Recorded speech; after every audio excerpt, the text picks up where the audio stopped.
শুধু এ to Z সবাই করছে, কে না করছে কাজ তার সাথে। একটি লোককে আমি দেখি নাই, এই সাকিব একটাবার আমি দেখি না, কোনো জানার নয়। প্রত্যেকবার সে বিদেশ থাকে নাকি? কেউ কিছু বলে না, এটা নিয়ে প্রতিবাদ করে না, কেউ এটা তুলে দেয়। খালি আলমগীর সাহেবই টাকা পড়ছে, আলমগীর সাহেব একাই আসবে, ওই কাঞ্চন ভাইয়ের টাকা পড়ছে, আর মিশা সদরের টাকা পড়ছে, আর উজ্জ্বল সাহেবের টাকা পড়ছে, আর এখন টাকা নাই। মরবে না তো, সাকিব মরবে না, সুচিতা মরবে না, ববিতা মরবে না তো। না না, সবসময় কাজ থাকে না ভাই। কয়টার সময় কাজ থাকে ভাই? কয়টা কাজ থাকতে পারে ভাই? 15 মিনিট কি কাজ কি ফেলে আসা যায়? আমরা কি কাজ ছাড়া নাকি? এগুলো হলো মনের উপরে নির্ভর। আপনি কি করবেন, কি ভাববেন? আমরা কি কাজ ছাড়া? আমরা কি ইন্ডাস্ট্রি ডেউটিন? আমরা কি ইন্ডাস্ট্রি ডেউটিন? সাকিব কোনটায় আসছে আমাকে একটু দেখাইতে পারেন? আপনারা তো ছিলেন প্রত্যেকটা জানাজারে, কোনোটায় পাইছেন? কোনোটায় না। ববির মিত্রের সাথে কি এরাই কাজ করছে? এই শুধু আলমগীর ভাই কাজ করছে, এই তারপরে দুঃখ প্রকাশটা করতে পারে, ঠিক আছে না? আমার কথা হলো যে পিক আওয়ার, ঠিক আছে, কিন্তু মৃত্যু চির বিদায়। একটা মানুষ যখন পৃথিবী থেকে চলে যায়, আপনার হাজার কাজ থাকলেও ইচ্ছা যদি থাকে আপনার, আপনি কিন্তু আসতে পারেন। আর যদি ইচ্ছা না থাকে, আপনার ঘরের পাশে কেউ মারা গেলে আপনি আসবেন না। কারণ একটা অনুষ্ঠান হোক, দেখবেন শিল্পীদের জন্য পাড়া দেওয়া যায় না। কালকে পিকনিক হোক, কত শিল্পী আসবে, অথচ একই সপ্তাহে 2 দিনের ব্যবধানে 2 জন সিনিয়র শিল্পী মারা গেছে। কয়টা শিল্পী আসছে আপনি একটু দেখান? সিনিয়র জুনিয়র মিলে কয়টা শিল্পী আসছে? আসে নাই।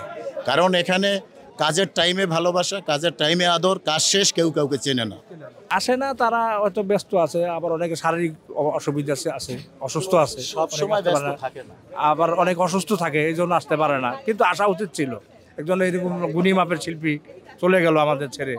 হ্যাঁ, ওনার এই জানাজাতে অনেকের আসা উচিত ছিল, এটা আমি মনে করি। সাকিব ভাইয়ের সাথে তো প্রবীর দা অনেক কাজ করছে, অসংখ্য মুভিতে কাজ করছে হবে। এখন উনি কে কিভাবে আসতো না, কেন আসতো না, এটা তো তাদের ব্যক্তিগত ব্যাপার স্যাপার। এটা তো আমরা তাদের ব্যাপারে কিছু বলতে পারবো না। হয়তো ওনার ভালো লাগে না, বা হয়তো কোনো কাজে আটকা পড়ে ছিল, এই জন্য আসতে পারে নাই। কিন্তু উনি গতকালকেই মারা গেছেন, তো খবরটা জানার পর থেকে অবশ্যই আসা উচিত ছিল। 2 দিন আগে গেল অঞ্জনা আপা, আজকে গেল প্রবীর মিত্রদা। হ্যাঁ, আসা উচিত ছিল, সিনিয়রদের অনেকে আসা উচিত ছিল। হ্যাঁ, সবাইকে স্নেহ করছে দিকে তো সবাই সুযোগ সুবিধা পাইছে, কাছে আসতে পারছে এবং আসতে পারছে। আমরাও কিছু দাঁড়ায় কাজ করছি, আমরাও তো আমাদেরকেও স্নেহ করছে। টুকটাক কাজ তো 2-1টা হয়েছেই, তারপরে এমনি তো তাদের এমনি আসা যাওয়া হয়েছিল, মেলামেশা হয়েছে, বসা হয়েছে, এই আর কি। দেখছি এমনি সবাই সবার কাজে আগে আসছে। এখন তো ব্যস্ততা নাই এফডিসিতে, এই জন্য অনেকে আসে না ভাই।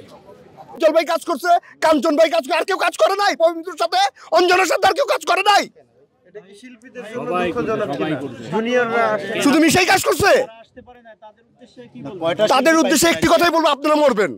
আপনাদের মরতো, তখন আমরা আসবো না। আউটলুক বেশি।